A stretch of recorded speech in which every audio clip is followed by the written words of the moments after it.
The Mongol Intrusion of Europe.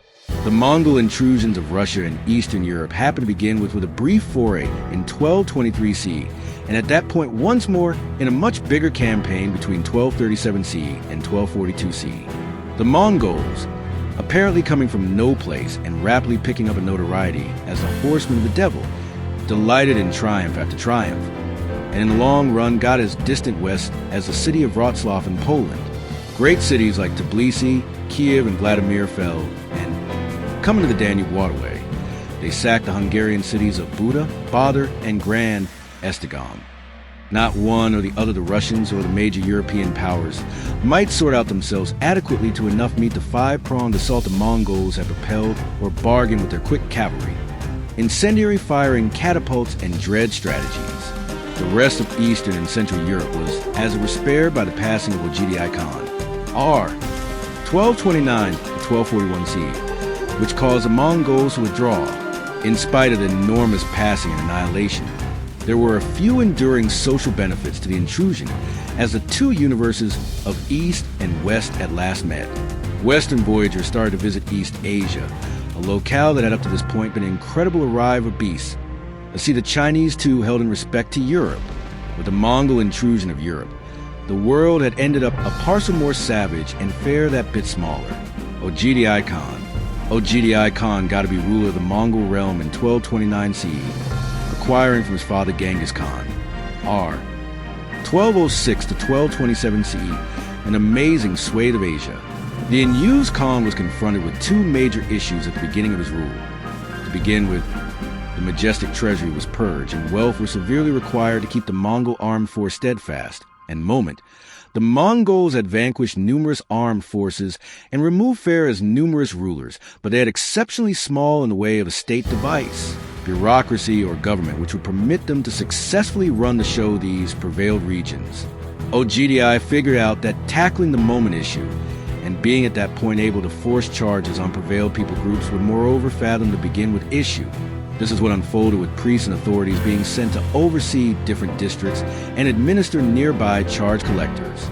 With a unused capital build-up at Karakorum, 1235 CE, a more strong state device and put an unfaltering salary ensured, the Khan might turn a consideration to extending his realm indeed further.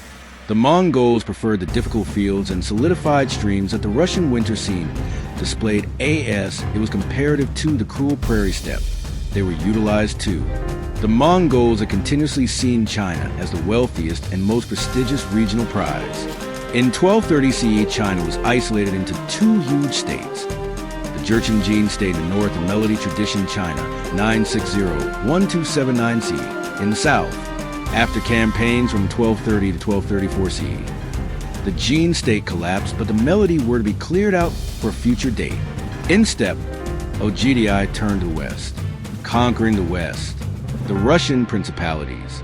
The armed forces of Genghis Khan had cleared over Western Asia, circled around the Caspian Ocean, and indeed crushed a Russian armed force at Khalkha 1223, but presently, numerous of the vanquished states in the locale were demonstrating less than willing to pay the Khan the tribute anticipated them.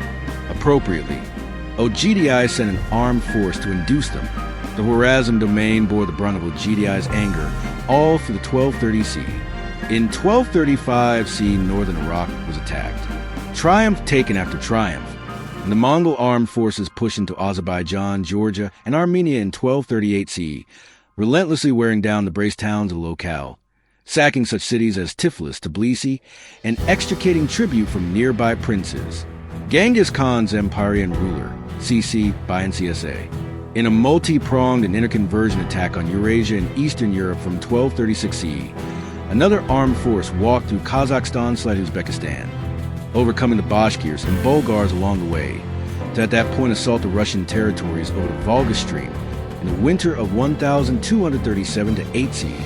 The Mongols preferred the difficult fields and solidified streams that the Russian winter scene displayed, as it was comparative to the unforgiving prairie steppe they and their strong steeds were utilized to. In 1237 CE, the city of Ryazan was attacked between the 16th and the 21st of December. Its shocking destiny portrayed in this way in the Voskresensk Chronicle. The Tartars took the town of Ryazan and burned it all, and slaughtered its sovereign Yuri and his princess, and seized the men, ladies, and children, the ministers, nuns, and clerics. A few they struck down with swords, whereas others they shot with bolts and flung into blazes. Still others they seized and bound, cut and eviscerated their bodies. The frightfulness of Ryazan would be rehashed once more, and once more as the Mongols appeared no kindness. And the Russian sovereigns, assailed by long-standing competitions, may not work together indeed in this incredible crisis. Another came Moscow's turn to be burnt. At the time, not the incredible city it would afterward ended up at that point Suzzle in 1238 CE. And at last Vladimir, the invigorated capital, was attacked. Terrific Duke Yuri too fled the city, clearing out his spouse and children to confront the assault, having accumulated his armed force together. Amazing Duke Yuri at that point returned to attempt and diminish the city, but had as of now fallen on February 7th to the Mongol battering rams and catapults, its cathedral burnt. The Duke's armed force was crushed, and he himself was murdered at the fight of Sitstream. Calamity taken after calamity. Torshak was another city that fell, this time after drawn-out resistance, on 23 Walk 1238 CE. Indifferentiate. Novgorod was spared from assault as spring arrived, and the Mongol armed force at last turned around and pulled back to north of the Dark Sea. A third wave of Mongols moved into Ukraine in 1239 CE, vanquishing the Polovsians, and at that point capturing Kiev after a brief attack on December 6, 1240 CE. The tenants of Kiev were put to the sword fair as they had been somewhere else. Giovanni di Piano Carpini, an emissary of the Pope, passed through the Zone 6 a long time afterward and made the taking after telling observation. When we were traveling through that arrive, we came over endless skulls and bones of dead men lying almost on the ground. Kiev had been an exceptionally huge and thickly populated town, but presently it has been decreased to nearly nothing. Quoted in Turnbull 49. From Kiev, the armed force moved through Galicia and Podolia and on to Eastern Europe, one wing moving northwest and assaulting Poland, walking through Bohemia and Moravia, and at that point assaulting Hungary, whereas another headed south and assaulted Transylvania, Moldavia, and Wallachia. Hungary was chosen as an essential target since of its prairies, which the Mongols considered idealized base for their steeds, from where they seem at that point assault Western Europe. After the fight of Liegnitz, the Mongol warriors were said to have filled 9 sacks with their top choice trophy, the ears of their victims. Poland. Polish towns were burnt, and the incredible city of Krakow, 1241 CE, was effortlessly captured after its surrender by Boleslaw the Virtuous, 1226 to 1279 CE. The ruler of that city, with the now familiar schedule of mass slaughter and plundering before long taking after. A trumpeter who had to begin with sounded the caution of the invaders' entry was shot in the throat by a Mongol bolt, and to this day the occasion is reenacted, without the bolt, on the city's dividers. Breslau Wrocław was another, but there the occupants so dreaded what was to come they themselves burnt the city and took asylum in its castle citadel. The city was given a respite when, in 1241 CE, the Mongol commanders got news that an expansive clean armed force was gathering beneath the command of Henry the Devout, the Duke of Silesia, R. 1238 to 1241 CE, at Wallstatt close Liegnitz, Legnica. This armed force included Poles, Germans, and Teutonic Knights, among other overwhelming cavalry. The Mongol armed force rode to meet them on April 9th, instantly utilized their tried and tested wrong withdrawal strategy. At that point assaulted once more beneath the smoke, cover given by burning the reed, something like that.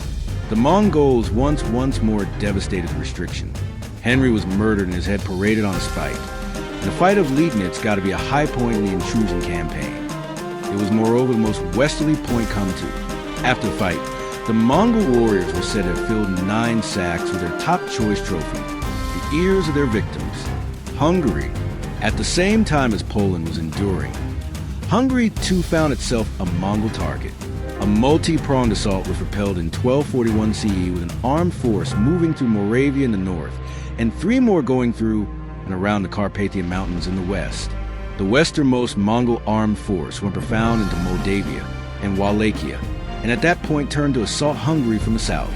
A Hungarian armed force driven by their Lord Belafor, R. 1235 to 1270 CE, prepared to meet the trespassers in open country. The Mongols seek after Lord Bela, Ivy unknown craftsman, open domain. King Bela might have commanded one of the best armed forces in Europe, but he had other issues other than the Mongols, as numerous of his disappointed nobles had flawed devotion to the crown. Another issue was rampaging Polovsians who had fled the Mongol invasion in Courage East, and were presently striking at will in Hungarian lands.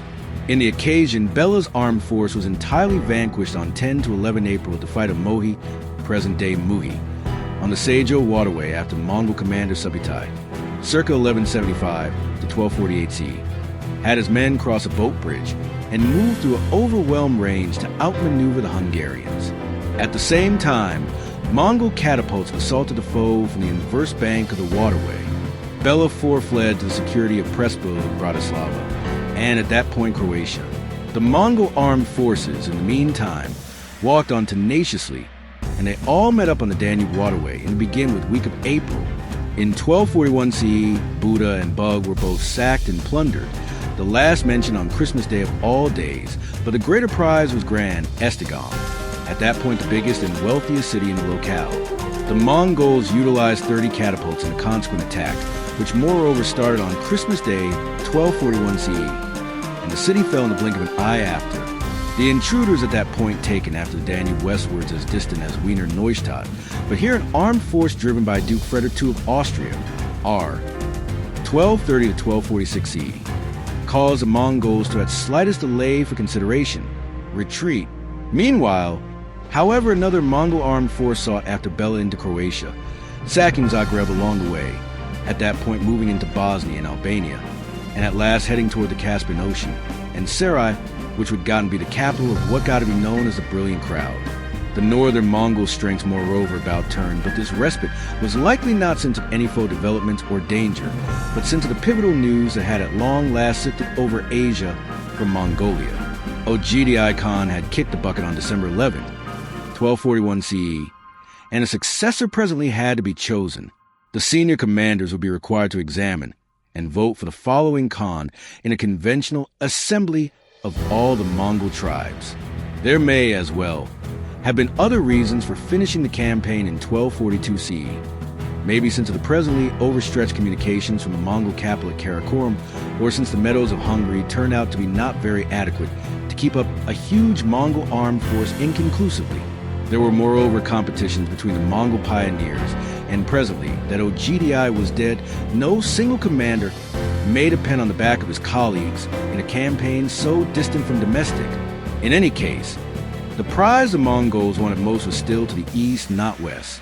Melody tradition China, 960-1279 CE, which was assaulted and prevailed amid the rule of the another awesome Mongol ruler, Kublai Khan, R. 1260 to 1294 CE. Mongol warrior 1200 to 1350. Why were the Mongols so successful? The Mongol armed force had a few focal points in their campaign against the Russians and Europeans. What to begin with was that they were obscure. In spite of the fight of Khalkha, the Westerners still had no thought what they were managing with. As the Novgorodian chronicler broadly composed, they turned back from the waterway Dnieper, and we know not whence they came and whither they went. A decade and a half afterward, no assist insights had been gained. Mongol warrior reconstruction. They were master bowmen utilizing their far-shooting composite bows and amazingly intense officers, able of riding for days on conclusion with negligible nourishment and water. Their stocky but agile steeds were a weapon in themselves and competent of surviving unforgiving temperatures. The Mongols are both light and overwhelming cavalry, and each rider ordinarily had up to 16 saved steeds, giving them exceptionally long run and move. The Mongol armed force might thus move exceptionally quick over expansive regions of region. In expansion, they made strict plans by which distinctive divisions of an armed force would part up, lock and foe in diverse places, and at that point rejoin at indicated area. It is for this reason that present-day campaign maps for the Mongol attack regularly take after a plate of spaghetti, as numerous armed forces moved in all directions. On best of that, the Mongols never turned down an opportunity to utilize foe strategies and innovation themselves. They not as it were brought fierce portability to fighting, but they were much appreciated to their adaptability, rapidly proficient at other sorts of fight, as well, like attack fighting and the utilize of explosive rockets and catapults, all exceptionally distant from conventional migrant fighting. The Mongols came up against European knights, but these tip-top troops really appeared to have been among the least demanding foes the Mongols had to bargain with. The more dexterous Mongol cavalry basically did not stand its ground long sufficient for a bunch of knights to charge them with their claimed overwhelming horses. Another advantage was that the Mongols knew how to misuse inside divisions of the foe and mix up ancient contentions that might debilitate unions. Data regularly procured by spies and dealers. At long last, inspiration was tall since Mongol fighting was outlined for one reason, as it were, to pick up booty. Another effective weapon was mental fear. Genghis Khan had utilized the strategy to extraordinary impact, butchering men, ladies, and children from captured cities, and so compellingly convincing other cities to yield or the same destiny come upon them. The pondered discharge of a few detainees who had seen the mass slaughter of innocents worked ponders on adjoining settlements. The Mongols beneath Ogdi proceeded the same strategies. Another totally heartless technique was to utilize detainees as human shields when Mongol troops progressed on an invigorated city rash sufficient to put up resistance. Indeed, to dress up detainees as Mongol warriors and walk them to front positions so that shields squandered their valuable bolts on slaughtering their possessed compatriots. Mongol with horse and camel metropolitan exhibition hall of craftsmanship copyright. Finally, the Mongols are one of the most noteworthy military commanders of all time. Subutai Bedur, 1176 to 1248 CE. As of now immensely experienced from his campaigns beneath Genghis Khan against the Xia and Jin states in East Asia, the Khamen was a preeminent field commander of the powers which attacked Western Asia and Eastern Europe. Indeed, if the nonentity of the campaign was Badu, aka Batkan, circa 1205 to 1255 CE, nephew of Ogdi Khan, said to be as well fat to ride a single horse. The commander voyaged in a carriage, but from there, Subutai commanded his troops with aplomb, his intercession at the fight of Mohi being especially decisive. Legacy, East meets West. The Mongol armed forces may have done an about turn in 1242 CE, but the impacts of their intrusion distant outlived the generally brief military nearness. To begin with, and preeminent to passing, annihilation and constrained relocation of people groups must rank tall in any list of prompt results. Whereas Europe proceeded as some time recently in terms of control structures and rulers, the intrusions in Russia and colossal parts of Western Asia upset the status quo, and these places remained beneath the Tartar yoke for over a century. In any case, the demonization of the Mongols by Russian chroniclers, and indeed afterwards students of history, does not essentially coordinate the reality of an attacking drive which sacked a few cities but totally disregarded others, and which never set up a modern political structure of its possess. Thus, numerous Russian sovereigns were able to run the show with a tall degree of independence after the intrusion. Alexander Nevsky, sovereign of Vladimir, 1221 to 1263 CE, is fair one illustration, and his fruitful campaigns against Swedish and German knights in 1240 CE outline that Russia was distant from being annihilated by the Mongol invasion. There was a moment wave of results, slower and more inconspicuous, but all things considered not unimportant. Europe profited from the spread of thoughts that came with the Mongols, who given the vital physical connect between East and West. Black powder, paper, printing, and the compass all got to be recognizable in Europe. Westerners in the frame of envoys, ecclesiastical emissaries, evangelists, and voyagers like Marco Polo, 1254 to 1324 CE, all saw for themselves the world of East Asia and brought back in rise the blend of valuable thoughts and tall stories. The world had, in impact, ended up a small littler, but there were negative results as well to this expanded contact. Strikingly, the spread of the dark passing 1347 to 1352 CE, exchange from a take of inaccessible China to the Dark Ocean, and from there to Venice and Europe.